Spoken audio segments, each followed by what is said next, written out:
سؤال دیگر،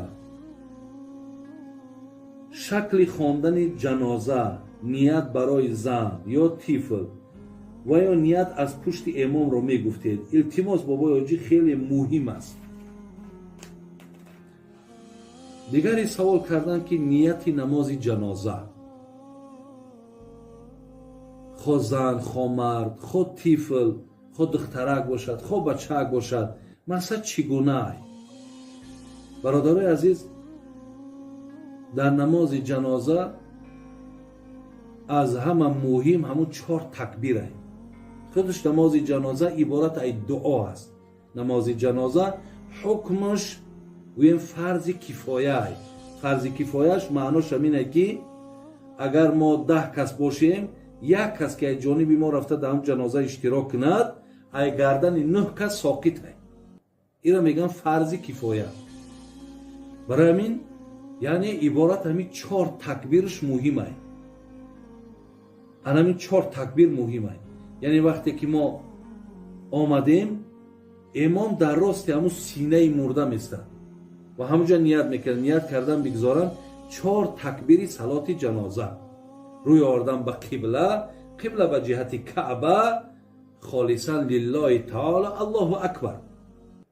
ولی مقتدی ها باشن، همونجا در یک چیزا که دیگه زن میکنن که اقتدا کردیم به امام حاضر ایستاده، الله اکبر گفته، یکم بارده دستامون میبرداریم و میبندیم.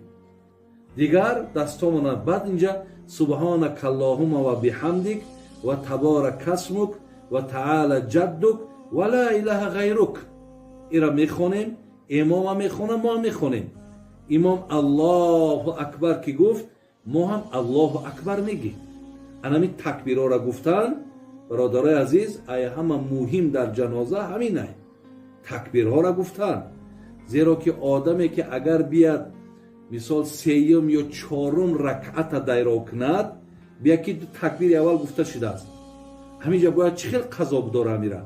میگه امام که سلام دادی سلام نمیته، یک بار تکبیر درکه باشی یا 2 بار 2 تکبیر درکه باشی یا 3 تکبیر، همینجا میگویی الله اکبر الله اکبر الله اکبر، بعد السلام علیکم میگویی. انا قضا داشتن همون تکبیرهای فوت شده به همین شکله. برای همین سبحان کلام را خواندی، الله اکبر میگی. بعد از او اللهم صل علی محمد و علی آل محمد کما صلیت علی ابراهیم و علی آل ابراهیم انک حمید مجید.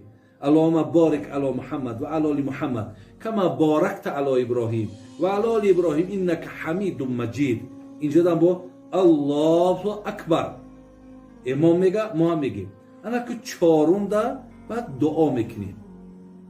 اونهاش هم که دعا بودن، ولی 4 ده بعد انا برای آدمای کلان، خواه مرد باشه خواه زن، یعنی آدمایی که سین بلاغت در رسیدن، خرد نیستن. اللهم اغفر لحینا و میتنا و شاهدنا و غائبنا و صغیرنا و کبیرنا و ذکرنا و انسانا. اللهم من احییته منا فاحییه علی الاسلام و من توفیته منا فتوفه علی الایمان. همینم برادرای عزیز هم در سنن امام ترمذی آمده است و هم در سنن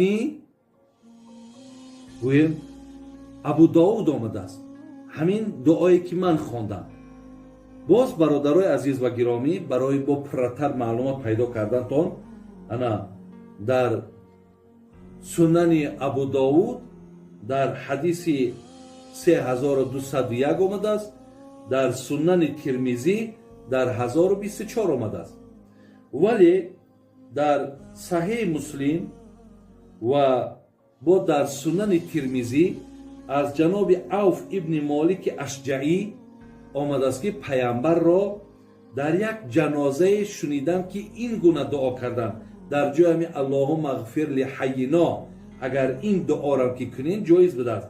اللهم اغفر له وارحمه وعافیه واعف عنه واکرم نزوله ووسع مدخله واغسله بالماء والثلج والبرد ونقيه من الخطايا كما ينقى الثوب الأبيض من الدنس وابدله دارا خيرا من داره وأهلا خيرا من أهله وزوجا خيرا من زوجه وادخله الجنة وأعيذه من عذاب القبر وعذاب النار.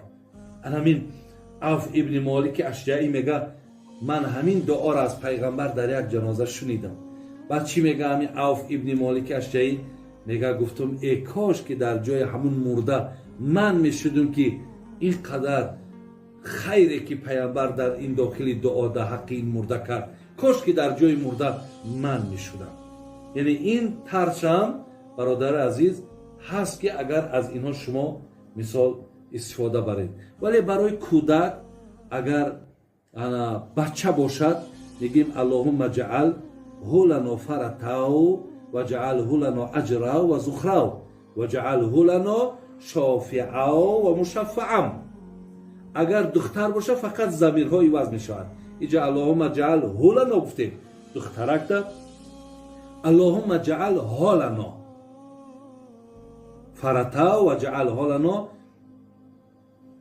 اجرا و زخرا و جعل لنا شافعتا و مشفعتا. در دخترها این طریق دعا فقط همون ضمیرها برادر عزیز فرق